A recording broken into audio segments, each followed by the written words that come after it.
गुरुदेव भगवान, आपने बताया है कि कलयुग में मानसिक पाप का कोई फल नहीं मिलता।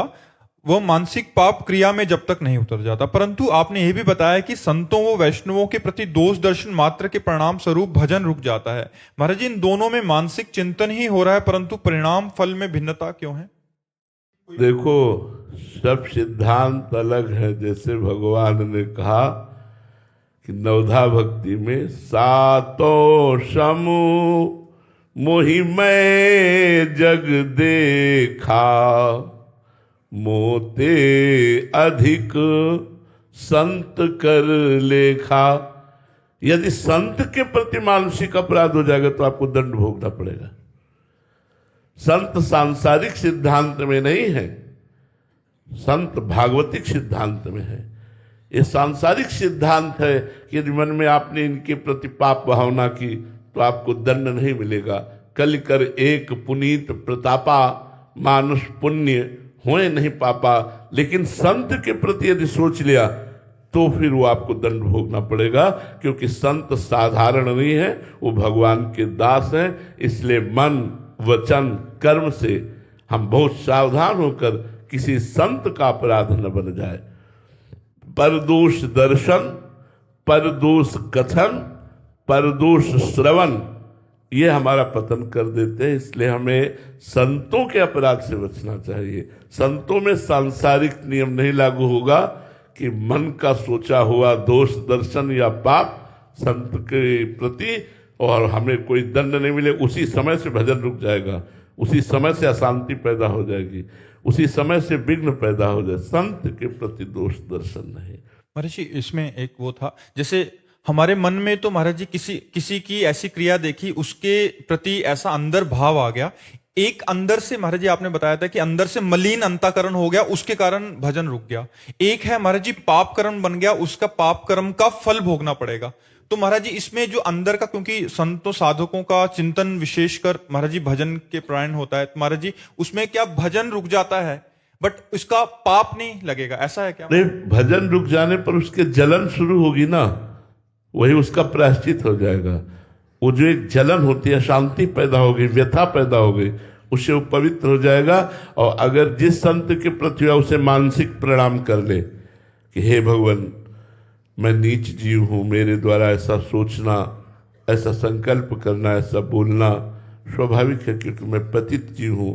आप महापुरुषों की महिमा को मैं नहीं जानता, इसलिए मैं मन वचन कर्म से क्षमा चाहता हूँ, आप कृपा कीजिए।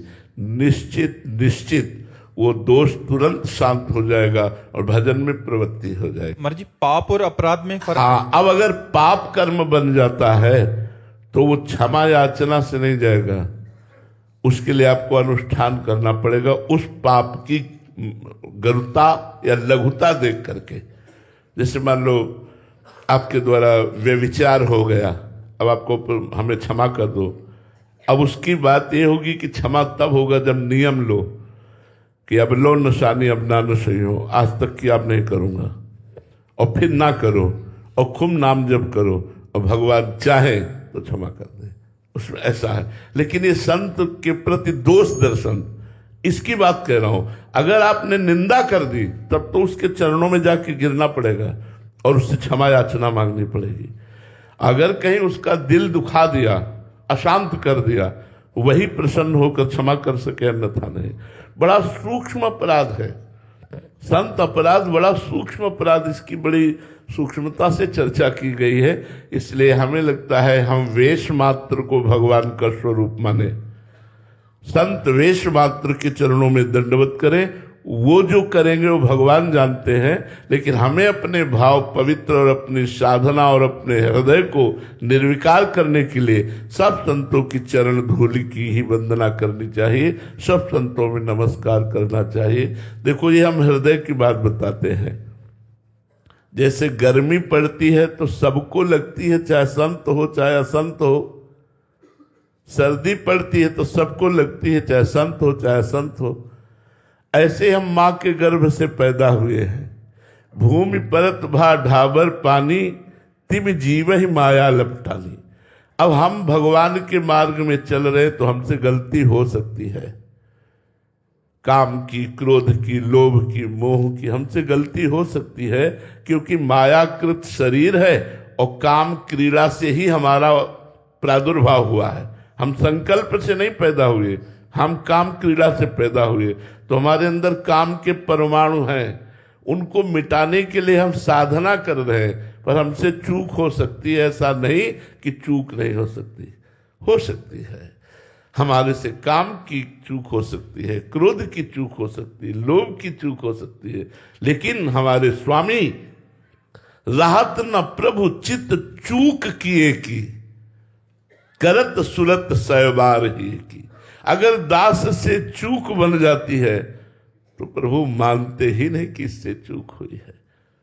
उसके हृदय की बात देखते हैं कि ये चूक करना नहीं चाहता, ये मेरे पास आना चाहता है, पर मम माया दुरत्या, मेरी दुरत्य माया है, उससे प्रभावित होकर इससे चूक हो गई, तो भगवान क्षमा कर देते हैं। जन अवगुण प्रभु मान न काऊ, दीन बंधु अति मृदुल स्वभाव। उन्हीं की कृपा, उनके स्वभाव और प्रभाव से भगवान का शरणागत एक दिन विशुद्ध संत बन जाता है। नहीं शिव विरंचिका मोहई को है बपुराण।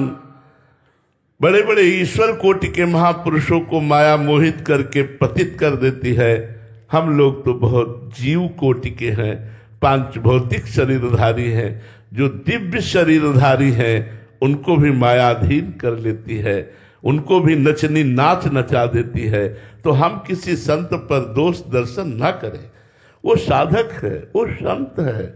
आज चूक हो गई, आज हो गया उससे गलती, अवसर मिलेगा वो एक दिन फिर अपनी गलती सुधार कर वो भगवान के मार्ग में लाखों का कल्याण कर देगा। अगर हमें कहीं संतों में दोष दिखाई दे तो भगवान से प्रार्थना करनी चाहिए कि प्रभु मेरी बुद्धि शुद्ध कर दो, जिससे मैं आपके संतों में दोष दर्शन न करूं।